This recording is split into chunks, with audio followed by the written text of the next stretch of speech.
Hi ಸ್ನೇಹಿತರೆ, ನಮಸ್ಕಾರ. Welcome back to Rudresh Reddy channel. Hope you all are fantastic.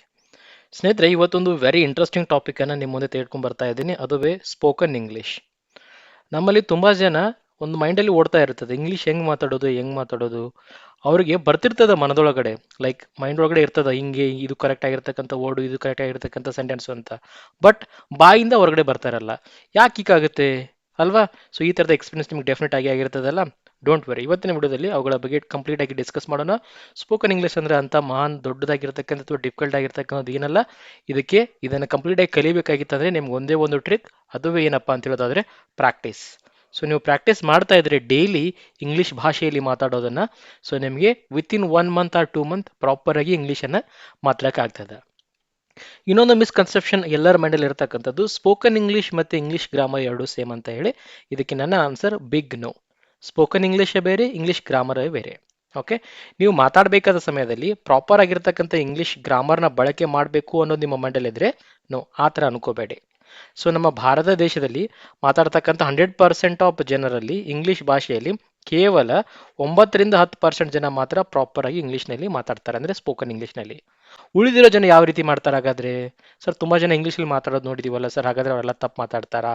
No, ನೀವು ಅದರ ಬಗ್ಗೆ ವಿಚಾರ ಮಾಡೋ ಅವಶ್ಯಕತೆ ಇಲ್ಲ. ಸ್ಪೋಕನ್ ಇಂಗ್ಲಿಷ್ ಅಂದ್ರೆ ನಿಮ್ಮ ಮೈಂಡಲ್ಲಿ ಕ್ಲಿಯರ್ ಆಗಿರಲಿ, ನೀವು ಮಾತಾಡ್ತಕ್ಕಂಥದ್ದು ಮುಂದ್ಗಡೆ ಇರ್ತಕ್ಕಂಥ ವ್ಯಕ್ತಿಗೆ ಅರ್ಥ ಆಗ್ತಿದೆಯಾ ಅನ್ನೋದು ತುಂಬಾ ಇಂಪಾರ್ಟೆಂಟ್. ಮುಂದ್ಗಡೆ ಇರ್ತಕ್ಕಂಥ ವ್ಯಕ್ತಿಗೆ ಅರ್ಥ ಆಗ್ತಿದೆಯಾ? ಇನ್ ಕೇಸ್ ಅದು ಅರ್ಥ ಆಗ್ತಾ ಇತ್ತಂದ್ರೆ ದಟ್ಸ್ ಇಟ್, ನಿಮ್ದು ಸ್ಪೋಕನ್ ಇಂಗ್ಲಿಷ್ ಪ್ರಾಪರ್ ಆಗಿದೆ, ಬರ್ತಾ ಇದೆ ಅಂತ ಅರ್ಥ. ಓಕೆ, ಸೊ ನಿಮ್ಗೆ ಯಾರು ಕರೆಕ್ಟ್ ಇಂಗ್ಲಿಷ್ ಗ್ರಾಮರ್ ಬಳಸ್ತಾ ಇದ್ದಾರಾ, ಈಸ್ ಬಳಸ್ತಾ ಇದ್ದಾರಾ, ಆಮ್ ಬಳಸ್ತಾ ಇದ್ದಾರಾ, ಅದನ್ನ ಯಾರೂ ನೋಡೋದಿಲ್ಲ. ಸೊ ನೀವು ಕಮ್ಯುನಿಕೇಟ್ ಮಾಡಬೇಕಾದಾಗ ನೀವು ಮಾತಾಡೋದು ಅವ್ರಿಗೆ ಅರ್ಥ ಆಗ್ತಾ ಇದ್ರೆ, ನೀವು ಏನು ಕನ್ವೆ ಮಾಡ್ಬೇಕಂತ ಇದ್ದೀರಾ, ನೀವು ಏನು ಹೇಳ್ಬೇಕಂತ ಇದ್ದೀರಾ, ಅವ್ರಿಗೆ ಅರ್ಥ ಆದರೆ ಮುಗಿದೋಯ್ತು. ಸೊ ಇದು ಮೇನ್ ನಮ್ಮ ಮೈಂಡಲ್ಲಿ ಕ್ಲಿಯರ್ ಆಗಿರಬೇಕು. ಸ್ಪೋಕನ್ ಇಂಗ್ಲಿಷ್ ಅಂದಾಕ್ಷಣ ನಾವು ಟೆನ್ಷನ್ ಮಾಡ್ಕೋತೀವಿ, ಅಯ್ಯೋ ನಮಗೆ ಟೆನ್ಸಸ್ ಬರಲ್ಲ, ಅಯ್ಯೋ ನಮಗೆ ಆರ್ಟಿಕಲ್ಸ್ ಬರಲ್ಲ, ಅಯ್ಯೋ ನಮಗೆ ವರ್ಬ್ಸ್ ಬರಲ್ಲ. ನಿಮ್ಗೆ ಯಾರು ಕೇಳ್ತಾರೆ? ನಿಮ್ಗೆ ಯಾರು ಇಂಗ್ಲೀಷ್ ಆರ್ಟಿಕಲ್ಸ್ ಕೇಳ್ತಾರೆ, ಯಾರು ವರ್ಬ್ಸ್ ಕೇಳ್ತಾರೆ? ಅದೆಲ್ಲವೂ ಕೇವಲ ನಮ್ಮ ಎಕ್ಸಾಮ್ ಪರ್ಪಸ್ಗೋಸ್ಕರ. ಎಲ್ಲಿ ಯಾವ ಆರ್ಟಿಕಲ್ ಬಳಸಬೇಕು, ಅಥವಾ ಎಲ್ಲಿ ರೈಟ್ ವರ್ಬ್ ಯಾವುದು ಅಥವಾ ಪ್ರೋನೌನ್ ಯಾವುದು ಪ್ರಾಪರಾಗಿ ಯೂಸ್ ಮಾಡಬೇಕು. ಸೊ ಅದು ನಿಮಗೆ ರಿಯಲ್ ಟೈಮಲ್ಲಿ ಮಾತಾಡಬೇಕಾದ್ರೆ ಯಾರು ಏನೋ ಅಷ್ಟಾಗಿ ನೋಟಿಸ್ ಮಾಡಲ್ಲ, ಅಷ್ಟಾಗಿ ಅವಶ್ಯಕತೆನೂ ಬೀಳಲ್ಲ. ಸೊ ಆಲ್ ಟುಗೆದರ್ ನಾನು ಹೇಳೋದು ಅದೇ ಒಂದೇ, ನಿಮ್ಗಡೆ ಮುಂದ್ಗಡೆ ಇರ್ತಕ್ಕಂಥ ಪರ್ಸನ್ಗೆ ಅರ್ಥ ಆಗ್ತಾ ಇತ್ತಂದ್ರೆ ಮುಗಿದೋಯ್ತು. Spoken English means the person in front of you should understand what you are saying. ಅಂದ್ರೆ ನಮಗೆ ಇಲ್ಲಿ communication is more important than the perfection. Communication is more important than the perfection. So ನಾವು ಪರ್ಫೆಕ್ಟ್ ಅದೇ ಅಥವಾ ಇಲ್ಲ ಅನ್ನೋದು ನೋಡೋದನ್ನ ನಮ್ಮ ಮೈಂಡಿಂದ ತೆಗೆದ್ಬಿಡಬೇಕು. Communication ಅರ್ಥ ಆಗ್ತಿದೆಯಾ ಇಲ್ಲ ಅನ್ನೋದು ನೋಡಬೇಕು. ಅದು ನಮಗೆ ಬೇಸಿಕ್ ಆಗಿ ಗೊತ್ತಿರಬೇಕಾಗಿರ್ತಕ್ಕಂಥ ಮಾಹಿತಿ. ಇಂಡಿಯಾದಲ್ಲಿ ಅದೇ ಹೇಳಿದ್ನಲ್ಲ, most of the people speak basic or mixed English, but spoken English is not about perfect grammar. ಇಷ್ಟನ್ನು ನೀವು ಅರ್ಥ ಮಾಡ್ಕೊಳ್ಳಿ. ಸೊ ಈ ಒಂದು ವಿಡಿಯೋದಲ್ಲಿ ನಮ್ಮ ದೈನಂದಿನ ದಿನಗಳಲ್ಲಿ ಬಳಸ್ತಕ್ಕಂಥ ಕೆಲವೊಂದಿಷ್ಟು ಇಂಪಾರ್ಟೆಂಟ್ ವರ್ಡ್ಸ್ಗಳನ್ನ ಅಥವಾ ವಾಕ್ಯಗಳನ್ನ ನೋಡ್ತಾ ಹೋಗೋಣ. ಮೊದಲೇದಾಗಿ ಗ್ರೀಟಿಂಗ್ಸ್ ರಿಲೇಟೆಡ್ ನಾವು ನೋಡ್ಬೇಕಾಗ್ತದೆ. ಸೊ ಯಾವಾಗಲೂ ಮಾರ್ನಿಂಗ್ ಸಮಯದಲ್ಲಿ ಯಾರಿಗಾದ್ರೂ ವಿಶ್ ಮಾಡಬೇಕಾದ್ರೆ ಏನು ಮಾಡಬೇಕು? ಸಿಂಪಲ್ ಗುಡ್ ಮಾರ್ನಿಂಗ್, ನಿಮಗೆಲ್ಲ ಗೊತ್ತಿರ್ತದೆ, but still I am covering from the basic. So ಬೆಳಗ್ಗೆ ಎದ್ದ ತಕ್ಷಣ ನಿಮ್ಮ ಸ್ಕೂಲ್ಗೆ ಹೋದ್ರಪ್ಪ, ನಿಮ್ಮ ಸೀನಿಯರ್ ಯಾರೋ ಬಂದ್ರು ಅಥವಾ ನಿಮ್ಮ ಟೀಚರ್ಸ್ ಬಂದ್ರು, ಅವ್ರಿಗೆ ಹೇಳ್ಬೇಕು ನೀವು good morning madam, good morning miss. ಅರ್ಥ ಆಗ್ತಿದೆಯಲ್ಲ? Good morning Harish. ಸೊ ಈ ರೀತಿಯಾಗಿ ಗುಡ್ ಮಾರ್ನಿಂಗ್ ಅಂದ್ರೆ ಅವರಿಗೆ ಶುಭೋದಯ ತಿಳಿಸಿದಂಗೆ. ಅಥವಾ ಕನ್ನಡದಲ್ಲಿ ಎದ್ರ್ಯಾ ಅಂತ ಕೇಳ್ತೀವಲ್ಲ ನಾವು, ಸೊ ಇನ್ ಸಿಂಪಲ್ ಆ ಥರ ನೀವು ಅದನ್ನ ಅರ್ಥ ಮಾಡ್ಕೊಳ್ಳಿ. ನೆಕ್ಸ್ಟ್ ಆಫ್ಟರ್ನೂನ್ ಟೈಮಲ್ಲಿ good afternoon, good afternoon sir, ಆ ಥರ. ಈವ್ನಿಂಗ್ ಅಲ್ಲಿ ಗುಡ್ ಈವ್ನಿಂಗ್. ಹಾಗೆ ನೈಟ್ ಮಲಗಬೇಕಾದ್ರೆ ಬಿಫೋರ್ ಸ್ಲೀಪಿಂಗ್ ಅಂತ ಬಂದಾಗ ಗುಡ್ ನೈಟ್. ಅರ್ಥ ಆಗ್ತಿದೆಯಲ್ಲ? ಸೊ ಈ ಥರ. ಸಪೋಸ್ ನೀವು good morning, good night, good evening ಇದನ್ನ ಬಳಸಲ್ಲ, ಕ್ಯಾಶುವಲ್ ಆಗಿ ಒಂದೇ ವರ್ಡ್ ಅನ್ನ ಬಳಸ್ಬೇಕಂತೀರಾ, ಅವಾಗ ಏನ್ ಮಾಡ್ಬೇಕು ಸರ್ ಹಾಗಾದ್ರೆ? Just say hi, hello. Hi sir, hi madam, hello sir, hi Ritika, hi Sneha, right, hi Rakesh. So ಇಷ್ಟು ಹೇಳಿದ್ರು ಸಾಕು ನಿಮಗೆ. ಎನಿ ಟೈಮ್ ಇದೊಂದು ಯಾವ ರೀತಿ ಅರ್ಥ ಕೊಡ್ತದಂದ್ರೆ, ನಿಮಗೆ ನಾವು ಕನ್ನಡದಲ್ಲಿ ನಮಸ್ಕಾರ ಅಂತ ಹೇಳ್ತೀವಲ್ಲ, ಆ ರೀತಿ ಒಂದು ಅರ್ಥವನ್ನ ಕ್ಯಾಶುವಲ್ ಆಗಿ ಹಾಯ್ ಮತ್ತೆ ಹಲೋ ನಮಗೆ ಇಂಗ್ಲಿಷ್ನಲ್ಲಿ ಕೊಡ್ತಾವ. ಸಪೋಸ್ ನೀವು ಯಾರಾದ್ರೂ ಒಬ್ಬ ವ್ಯಕ್ತಿಗೆ ಹೇಗಿದ್ದೀರಾ ಅಂತ ಕೇಳಬೇಕಾಗಿತ್ತಂದ್ರೆ ಇಂಗ್ಲಿಷ್ನಲ್ಲಿ ನಾರ್ಮಲ್ ಆಗಿ ನಾವು ಹೌ ಆರ್ ಯು ಅಂತ ಹೇಳ್ಬೋದು. ಹೌ ಆರ್ ಯು ಹೇಳೋದು ಬೇಡ ಅಂದ್ರೆ ಹೌ ಆರ್ ಯು ಡೂಯಿಂಗ್, ಅಥವಾ ಹೌ ಇಸ್ ಇಟ್ ಗೋಯಿಂಗ್. ಸ್ನೇಹಿತರ ಜೊತೆ ಕೇಳಬೇಕಾದ ಸಮಯದಲ್ಲಿ ಹೌ ಇಸ್ ಇಟ್ ಗೋಯಿಂಗ್, ಅಥವಾ ವೆರಿ ಕ್ಯಾಶುವಲ್ ಆಗಿದ್ರೆ ವಾಟ್ಸಪ್, ವಾಟ್ಸಪ್ ಡೂಡ್. ಸೊ ಅರ್ಥ ಆಗ್ತಿದೆಯಲ್ಲ? ಇದೇನು ಅರ್ಥ ಸೂಚಿಸ್ತದೆ ನಮಗೆ? ಟೋಟಲ್ ಆಗಿ ಇಲ್ಲಿ ಕೊಟ್ಟಿರ್ತಕ್ಕಂಥ ಪ್ರತಿಯೊಂದು ಸೆಂಟೆನ್ಸ್ಗಳು ಹೇಗಿದ್ದೀರಾ ಅನ್ನುವ ಅರ್ಥವನ್ನು ಕೊಡ್ತದೆ, ರೈಟ್. ತುಂಬಾ ದಿನಗಳ ನಂತರ ಯಾರೋ ಒಬ್ರು ಸ್ನೇಹಿತರು ನಿಮಗೆ ಭೇಟಿ ಆದ್ರು, ಅವಾಗ ಏನ್ ಹೇಳ್ತೀರಾ ನೀವು? How are you doing. Casual ಆಗಿ ಈ ತರನೂ ಕೇಳಬಹುದು. ಅಥವಾ ವಾಟ್ಸಪ್ ಮ್ಯಾನ್, ಸೊ ಫ್ರೆಂಡ್ಸ್ ಜೊತೆಗೆ ಅಥವಾ ನಮ್ಮ ಕ್ಲೋಸ್ ಯಾರು ಇರುತ್ತಲ್ಲ ಅವ್ರ ಜೊತೆಗೆ ನೀವು ವಾಟ್ಸಪ್, ಸೊ ಈ ರೀತಿಯಾಗಿ ಬಳಸ್ಬೋದು. What's up man, what's up Harish. So ಈ ಥರ. ಸಪೋಸ್ ಅವ್ರು ನಿಮಗೆ ಹವಾರಿ ಅಂತ ಕೇಳಿದಾಗ I am fine, thank you ಅಂತ ಹೇಳ್ಬೋದು, ಐ ಆಮ್ ಗುಡ್ ಅಂತ ಹೇಳ್ಬೋದು, I am okay, not bad, great. So ಈ ರೀತಿಯಾಗಿ ಉತ್ತರಗಳನ್ನ ಕೊಡಬೇಕು. ಸಪೋಸ್ ಇವಾಗ ಒಬ್ರು ಬಂದ್ಬಿಟ್ಟು ನನ್ನ ಹತ್ರ ಕೇಳ್ತಾರೆ, hi Rudragouda, how are you? ಅವಾಗ ನಾನೇನು ಉತ್ತರ ಕೊಡಬೇಕು? Yes sir, I am fine, ಅಥವಾ ya I am good, yes sir, not bad. So ಈ ರೀತಿಯಾಗಿ ನೀವು ಅದಕ್ಕೆ ಉತ್ತರವನ್ನು ಕೊಡಬೇಕು. ಇವಾಗ ನಾನು ಗ್ರಾಮ್ಯಾಟಿಕಲ್ ಇದೆಯಾ, ಈಸ್, ಆಮ್ ಆರ್ ಪ್ರಾಪರ್ ಆಗಿ ಬಳಕೆ ಮಾಡ್ತಾ ಇದ್ದೀನಾ? ಸೊ ಮೈಂಡಲ್ಲಿ ಆ ರೀತಿ ಥಿಂಕ್ ಮಾಡೋಕ್ಕೆ ನೀವು ಹೋಗಕ್ಕೆ ಹೋಗಬೇಡಿ, ಸುಮ್ಮನೆ ಮಾತಾಡಿ. ಸೊ ನಿಮ್ಗೆ ಯಾರು ಏನೂ ಪ್ರಶ್ನೆ ಮಾಡಲ್ಲ. ಅದೇ ಹೇಳ್ತಾ ಇದ್ದೀನಲ್ಲ, ಯಾರಿಗೂ 100% ಇಂಗ್ಲೀಷ್ ಬರಲ್ಲ. ಅರ್ಥ ಆಗ್ತಿದೆಯಲ್ಲ? ಎಲ್ಲರದು ಬಟ್ಲರ್ ಇಂಗ್ಲೀಷೇ ಇರೋದೆ. ಸೊ ಜಸ್ಟ್ ಒಂದನ್ನ ಅರ್ಥ ಮಾಡ್ಕೊಳ್ಳಿ, ಮುಂದ್ಗಡೆ ಇರೋರಿಗೆ ನಮ್ದು ಕಮ್ಯುನಿಕೇಟ್ ಆಗಬೇಕು. ಇಷ್ಟು ಗೊತ್ತಿದ್ರೆ ಮುಗಿದೋಯ್ತು ನಿಮಗೆ. ಸಪೋಸ್ ನೀವು ಯಾರಿಗಾದ್ರು ಇಂಟ್ರೊಡಕ್ಷನ್ ಕೊಡಬೇಕಾಗಿತ್ತು ಅಂದ್ರೆ ಹೆಂಗೆ? ಇಂಟ್ರೊಡಕ್ಷನ್ ಕೂಡ ತುಂಬಾ ಇಂಪಾರ್ಟೆಂಟ್ ಅಲ್ಲ? ಸೊ ಅಂದ್ರೆ ನಮ್ಮ ಬಗ್ಗೆ ಮತ್ತೊಬ್ಬರಿಗೆ ಪರಿಚಯನ ಮಾಡಿಕೊಡೋದನ್ನು ನಾವು ಇಂಟ್ರೊಡಕ್ಷನ್ ಅಂತ ಕರಿತೀವಿ ಅಲ್ವಾ? ಸೊ ಹಾಗಾದ್ರೆ ಹೆಂಗ್ ಪರಿಚಯ ಮಾಡ್ಕೊಡ್ಬೇಕಪ್ಪ? ನಿಮ್ಗೊಂದು ವಾಕ್ಯದಲ್ಲಿ ಹೇಳ್ಕೊಳ್ಳ ನಾನು. Hello, my name is Ramesh, I am from Hubli, I am 28 years old and I work as a teacher. Nice to meet you. So ಈ ರೀತಿಯಾಗಿ ಸಿಂಪಲ್ ಆಗಿದೆಯಲ್ಲ? ಸೊ ನೀವು ಹಲೋ, ಸೊ ನೀವು ಇಲ್ಲಿ ಬಂದ್ಬಿಟ್ಟು ಮೈ name is Ramesh, is correct ಇದೆಯಾ ಇಲ್ವಾ? ನಿಮ್ಮ ಮೈಂಡಲ್ಲಿ ಥಿಂಕ್ ಮಾಡಕ್ ಹೋಗಬೇಡಿ, ಜಸ್ಟ್ ಕ್ಯಾಶುವಲ್ ಆಗಿ ಮಾತಾಡಕ್ಕೆ ಪ್ರಯತ್ನ ಮಾಡಿ, ಅದು ಇಂಪಾರ್ಟೆಂಟ್. ಇದರ ಅರ್ಥ ಏನು? ನಮಸ್ಕಾರ, ನನ್ನ ಹೆಸರು ರಮೇಶ, ನಾನು ಹುಬ್ಳಿಯಿಂದ ಬಂದಿರೋದು, ನಂಗೆ ಒಂದು 28 ವರ್ಷ ಇದೆ. ಇವಾಗ ನಾನು ಟೀಚರ್ ಆಗಿ ಕೆಲಸ ಮಾಡ್ತಾ ಇದ್ದೀನಿ. ನಿಮ್ಮನ್ನ ಭೇಟಿಯಾಗಿ ನನಗೆ ತುಂಬಾನೇ ಸಂತೋಷ ಆಯಿತು. ಸೊ ಈ ರೀತಿಯಾಗಿ ಇಂಟ್ರೊಡಕ್ಷನ್ ಅನ್ನ ಮಾಡ್ಕೋಬೇಕಾಗ್ತದೆ ನಾವು ಅಲ್ವಾ? ಸೊ ಇನ್ನೊಂದು ನೆಕ್ಸ್ಟ್ ಕಾಮನ್ ಆಗಿ ಬರ್ತಕ್ಕಂಥ ಸ್ಪೋಕನ್ ಇಂಗ್ಲಿಷ್ ನಾವೆಲ್ಲಿ ಅಂತ ನೋಡೋದಾದ್ರೆ ಅಟ್ ಹೋಮ್, ಮನೇಲಿ ಹೆಂಗ್ ಮಾತಾಡಬೇಕು? ಬೆಳಗ್ಗೆ ಎದ್ದಾಕ್ಷಣ ನಮ್ಮ ತಾಯಿ ಇರ್ತಾರಪ್ಪ, ಅವ್ರಿಗೇನು ಹೇಳ್ಬೇಕು ನಾವು? Good morning mom. ಬೆಳಿಗ್ಗೆ ಅಂದ್ರೆ ಮಾರ್ನಿಂಗ್ನ ಶುಭೋದಯ ಅಮ್ಮ ಅಂದಂಗೆ. ಸಪೋಸ್ ನೀವೇನಾದ್ರೂ ಆಫೀಸ್ಗೆ ಹೋಗ್ತಾ ಇದ್ರೆ I am going to office, ನಾನು ಆಫೀಸ್ಗೆ ಹೋಗ್ತಾ ಇದ್ದೀನಿ, I am going to office. ಅಥವಾ ತಿಂಡಿ ಏನು ಮಾಡಿದೀಯಾ ಅಂತ ಏನಾದರೂ ಕೇಳಬೇಕಾಗಿದ್ರೆ what is there for breakfast, what is there for breakfast or what is for breakfast. So ಅರ್ಥ ಮಾಡ್ಕೊಳ್ಳಿ, ನೀವು ಕಮ್ಯುನಿಕೇಟ್ ಮಾಡೋದು ಇಂಪಾರ್ಟೆಂಟ್ ಮುಂದ್ಗಡೆ ಇರೋ ವ್ಯಕ್ತಿಗೆ, ಅಲ್ಲಿ ಗ್ರಾಮರ್ ಅನ್ನೋದು ಇಂಪಾರ್ಟೆಂಟ್ ಆಗಲ್ಲ. ಅಥವಾ ನೀವು ಮನೆಗೆ ಬರ್ತಾ ಇದ್ದೀರಾ ಅನ್ಕೊಳ್ಳಿ, 6 ಗಂಟೆಗೆ ನೀವು ಮನೆಗೆ ಬರ್ತೀರಾ ಅಂತ ಅನ್ಕೊಳ್ಳಿ. ಸೊ ನಿಮ್ಮ ತಾಯಿಗೆ ಹೆಂಗೆ ಹೇಳ್ಬೇಕು ಅದನ್ನ? I will be back by 6 PM. I will be back by 6 PM. ನಾನು 6 ಗಂಟೆ ಅನ್ನೋಷ್ಟರಿಗೆ ಹಿಂತಿರುಗ್ತೀನಿ. ಸಿ ಯು ಲೇಟರ್, ನಂತರ ಭೇಟಿಯಾಗೋಣ. ಸೊ ಈ ರೀತಿಯಾಗಿ ಅಲ್ವಾ? ಸೊ ಇದನ್ನ ಬಿಟ್ರೆ ನಿಮಗೆ ಮಾರ್ಕೆಟ್ ಹೋಗ್ತಾ ಇರ್ತೀರಾ, ಸಾಮಾನ್ಯವಾಗಿ ನೀವು ಮಾರ್ಕೆಟ್ಗೆ ಹೋಗ್ತಾ ಇರ್ತೀರಾ, ಅಲ್ಲಿ ಹೆಂಗ್ ಬಳಕೆ ಮಾಡ್ಬೇಕಪ್ಪ ಇಂಗ್ಲೀಷನ್ನ? ಸೊ ಮೊದಲೇದಾಗಿ ಏನೋ ಒಂದು ಐಟಮ್ ಅನ್ನ ನೋಡ್ತೀರಾ, ಇಲ್ಲೊಬ್ಬ ನೋಡಿ ಮಹಿಳೆ, ಒಂದು ಹುಡುಗಿ ಏನ್ ಮಾಡ್ತಾ ಇದ್ದಾಳ? ಸೌತೆಕಾಯಿನ ಇಟ್ಕೊಂಡಿದ್ದಾಳ, ಸರಿನಾ? ಸೊ ಹೆಂಗ್ ಕೇಳ್ಬೇಕಪ್ಪ ಇದ್ರ ರೇಟ್ ಏನಂತ? How much is this? ಇದು ಎಷ್ಟು ಅಲ್ವಾ? ಈ ತರ how much is this. So ಅವನೇನಾದ್ರೂ ಇದಕ್ಕೆ 100 rupees per kg ಅಂತೇನಾದ್ರು ಅಂದ್ರೆ ಡಿಸ್ಕೌಂಟ್ ಕೊಡ್ತೀರಾ? Can you give me a discount? Right, ಅರ್ಥ ಆಗ್ತಿದೆಯಲ್ಲ? Can you give me a discount? So ಈ ರೀತಿಯಾಗಿ ಸಪೋಸ್ ಡಿಸ್ಕೌಂಟ್ ಒಂದು 20 ರೂಪಾಯಿ ಬಿಟ್ಟ, ಅವನು 80 ರೂಪಾಯಿ ಕೊಡಕ್ಕೆ ಒಪ್ಕೊಂಡ್ ಅನ್ಕೊಳ್ಳಿ. ಅವಾಗ ನೀವೇನು ಹೇಳ್ಬೇಕು? Yes, I will take this one. ಆಯ್ತಪ್ಪ, ನಾನು ಇದನ್ನ ತಗೋತೀನಿ. You have given the discount, so I will take this one, I am happy with that. ನಂಗೆ ಖುಷಿ ಆಯಿತು ಇಷ್ಟು ಬಿಟ್ಟದಕ್ಕೆ, I will take this one, ನಾನು ಇದನ್ನ ತೆಗೆದುಕೊಳ್ತೀನಿ, ಥ್ಯಾಂಕ್ ಯು. ಅರ್ಥ ಆಗ್ತಿದಿಲ್ಲ? ಸಪೋಸ್ ನೀವು ಯಾವ್ದಾದ್ರು ಒಂದು ಬಟ್ಟೆ ಅಂಗಡಿಗೆ ಹೋದ್ರಪ್ಪ, ಸಪೋಸ್ ನೀವು ಯಾವ್ದಾದ್ರು ಒಂದು ಬಟ್ಟೆ ಅಂಗಡಿಗೆ ಹೋದ್ರಿ, ಅವಾಗ ಹೌ ಮಚ್ ಇಸ್ ದಿಸ್? ನೀವು ಒಂದು ಶರ್ಟ್ ಹಿಡಿದಿರ್ತೀರ ಕೈಯಲ್ಲಿ, ಅವ್ರು ತೋರಿಸ್ತೀರ ಅಂಗಡಿ ಮಾಲಕರಿಗೆ, how much is this? Yes sir ಇದಕ್ಕೆ. ಅವಾಗ ಒಂದು ಶಾಪ್ ಕೀಪರ್ ಅವನು ಹೇಳ್ತಾನೆ, ಅಂಗಡಿ ಅವನು, ಇಟ್ ಈಸ್ 500 rupees, ಇದಕ್ಕೆ 500 ರೂಪಾಯಿ. ಅವಾಗ ನಿಮ್ಗೆ ರೇಟ್ ಜಾಸ್ತಿ ಆಯ್ತಪ್ಪ. ಸೊ ಅವಾಗ ನೀವೇನು ಕೇಳಬೇಕು? Can you give me discount? ಅಥವಾ is the any discount on this one? ಇದರಲ್ಲಿ ಈ ಶರ್ಟ್ ಮೇಲೆ ಏನಾದರೂ ಡಿಸ್ಕೌಂಟ್ ಇದೆಯಾ? ಅಥವಾ ನಂಗೆ ಏನಾದರೂ ಡಿಸ್ಕೌಂಟ್ ಕೊಡ್ತೀರಾ ಇದರಲ್ಲಿ? ಅವಾಗ ಶಾಪ್ ಕೀಪರ್ ಅವನು ಏನಾದರೂ ಇದ್ರೆ, yes, 450 rupees I can give at the max, so I'll give 50 rupees as a discount, so now the value is 450 for this shirt. Suppose ನಿಮ್ಗೆ ಅದು ಇಷ್ಟ ಆಯ್ತು ಅಂದ್ರೆ yes, I will take it. So ಅದೇ ರೀತಿ ರೆಸ್ಟೋರೆಂಟ್ ಅಥವಾ shop ಅಷ್ಟೇ ಅಲ್ಲ, ಸಮ್ಟೈಮ್ಸ್ ನೀವು ಇದಕ್ಕೆ ಹೋಗಿರ್ತಾರಪ್ಪ, ರೆಸ್ಟೋರೆಂಟ್ಗೆ ಹೋಗಿರ್ತಾರ. ರೆಸ್ಟೋರೆಂಟಲ್ಲಿ ನೋಡ್ತೀರಾ ಎಲ್ಲ ಏನಾಯ್ತು, ಸೀಟಲ್ಲಿ ಜನ ಕೂತ್ ಬಿಟ್ಟಿದ್ದಾರೆ, ಯಾವುದೂ ಖಾಲಿ ಇಲ್ಲ. ಅವಾಗ ನೀವು ಓನರ್ ಹತ್ರ ಹೋಗಿ ಕೇಳ್ತೀರಾ, ಅವಾಗ ಹೇಳ್ಬೇಕು ಏನಂತ? ಟೇಬಲ್ ಫಾರ್ 2 ಪ್ಲೀಸ್, 2 ಜನಕ್ಕೆ ಟೇಬಲ್ ಬೇಕಾಗಿದೆ, table for 5 people please. So ಆ ಥರ. ಅದರ ಅರ್ಥ ಏನು? ನಾವು 5 ಜನ ಇದ್ದೀವಿ, ನಮ್ಗೆ ಟೇಬಲ್ ಬೇಕಾಗಿತ್ತು. ಅಥವಾ ಅವರೊಂದು ಪ್ಲೇಸ್ ಕೊಟ್ಟ ಮೇಲೆ ಕೂತ್ಕೊಂಡ್ಬಿಟ್ಟ ಮೇಲೆ ನೀವು ಮೆನು ಕಾರ್ಡ್ ಕೇಳಬೇಕು. ಹೆಂಗ್ ಕೇಳಬೇಕು menu card? Can I see the menu please?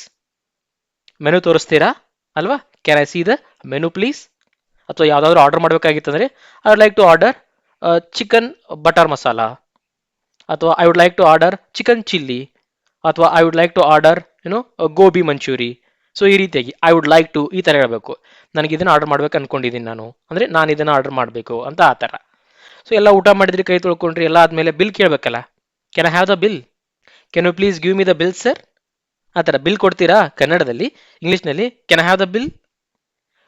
ಹಾಗೆ ನೀವೇನಾದ್ರೂ ಆ ಮಾಲಕನಿಗೆ ಆ ಮಾಡಿರ್ತಕ್ಕಂಥ ಅಡಿಗೆ ತುಂಬಾನೇ ಇಷ್ಟ ಆದಾಗ ಹೊಗಳಬೇಕಾಗಿತ್ತಂದ್ರೆ ಅಂದ್ರೆ ನೀವು ಮಾಡಿರೋ ಅಡಿಗೆ ತುಂಬಾನೇ ಡೆಲಿಸಿಯಸ್ ಆಗಿತ್ತು, ರುಚಿಕರ ಆಗಿತ್ತು ಅಂದಾಗ food was delicious, food was very tasty.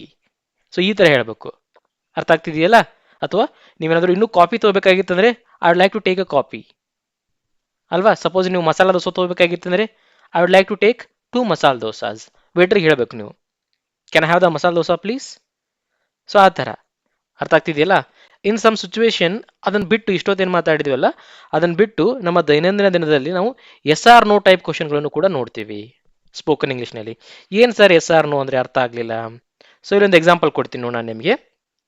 ಯಾರಾದರೂ ಬಂದ್ಬಿಟ್ಟು ನಿಮಗೆ ಆರ್ ಯು ಬಿಸಿ ಅಂತ ಕೇಳಿದ್ರೆ ಅನ್ಕೊಳ್ಳಿ, ನೀವು ಬಿಸಿ ಇದ್ದೀರಾ, ಅವಾಗ ನಿಮ್ಮ ಆನ್ಸರ್ ಎಸ್ ಐ ಆಮ್ ಅಥವಾ ನೋ ಐ ಆಮ್ ನಾಟ್, ಇಲ್ಲ ನಾನು ಬಿಸಿ ಇಲ್ಲ ಅಥವಾ ಹೌದು ನಾನು ಬಿಸಿ ಇದ್ದೀನಿ. ಮತ್ತೆ ಕೇಳ್ತಾರೆ ಯಾರು, ಡೂ ಯು ಸ್ಪೀಕ್ ಇಂಗ್ಲೀಷ್, ನೀವು ಇಂಗ್ಲೀಷ್ ಬರ್ತದನ, ನೀವು ಇಂಗ್ಲೀಷ್ ಮಾತಾಡ್ತೀರಾ, ಅದಕ್ಕೆ ನಿಮ್ಮ ಆನ್ಸರ್ ಎಸ್ ಐ ಡು ಅಥವಾ ನೋ ಐ ಡೋಂಟ್. ಅರ್ಥ ಆಗ್ತಿದೆಯಲ್ಲ? ಎಸ್ ಐ ಡು ಅಂದರೆ ಹೌದು ನಂಗೆ ಬರುತ್ತೆ, ನೋ ಐ ಡೋಂಟ್ ಅಂದರೆ ಇಲ್ಲ ನಂಗೆ ಬರೋದಿಲ್ಲ. ಅರ್ಥ ಆಗ್ತಿದೆಯಲ್ಲ? ಸಪೋಸ್ ಅಲ್ಲೊಂದು ಪುಸ್ತಕ ಇಟ್ಟಿದ್ದಾರಪ್ಪ ಟೇಬಲ್ ಮೇಲೆ, ನೀವು ಕೇಳಬೇಕು ಅವ್ರಿಗೆ ಏನಂತ, ಇದು ನಿಮ್ಮ ಪುಸ್ತಕ ಅಂತ ಕೇಳಬೇಕು ಅವ್ರಿಗೆ, ಇದು ನಿಮ್ಮ ಬುಕ್ ಹೆಂಗೆ ಕೇಳಬೇಕು ಅವ್ರಿಗೆ, is this your book, is this your book. ಇದರಲ್ಲಿ ಏನು ಕಷ್ಟ ಇದೆಯಲ್ಲ, ನೀವು ಗ್ರಾಮರ್ ಏನಿದೆ ಆರ್ ಬಳಸ್ಬೇಕಾ ಅದನ್ನ ನೋಡೋಕ್ಕೆ ಹೋಗ್ಬೇಡಿ, ನೀವು ಕ್ಯಾಶುವಲ್ ಆಗಿ ಬಂದ್ಬಿಡ್ತದೆ. ಯಾವಾಗಂದ್ರೆ ನೀವು ಮಾತಾಡೋ ಸಮಯದಲ್ಲಿ ಇಂಗ್ಲೀಷ್ನಲ್ಲೇ ಥಿಂಕ್ ಮಾಡೋಕ್ಕೆ ಸ್ಟಾರ್ಟ್ ಮಾಡಬೇಕು ನೀವು. This is very important. ನಿಮ್ಮ ಥಿಂಕಿಂಗ್ ಇಂಗ್ಲೀಷ್ನಲ್ಲೇ ಮಾಡ್ಕೋಬೇಕು ವಿಚಾರವನ್ನ. ನಾವೇನು ಮಾಡ್ತೀವಿ ಸಾಮಾನ್ಯವಾಗಿ, ಅದನ್ನು ಮೊದಲು ಕನ್ನಡದಲ್ಲಿ ಅನ್ಕೋತೀವಿ ಮೈಂಡಲ್ಲಿ, ನಂತರ ಅದನ್ನು ಇಂಗ್ಲೀಷ್ ಭಾಷೆಗೆ ಕನ್ವರ್ಟ್ ಮಾಡೋಕ್ಕೆ ಪ್ರಯತ್ನ ಮಾಡ್ತೀವಿ. This method is wrong.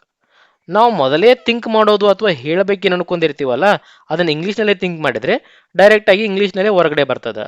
Conversion ಮಾಡೋದು ತುಂಬಾ ತಪ್ಪದು.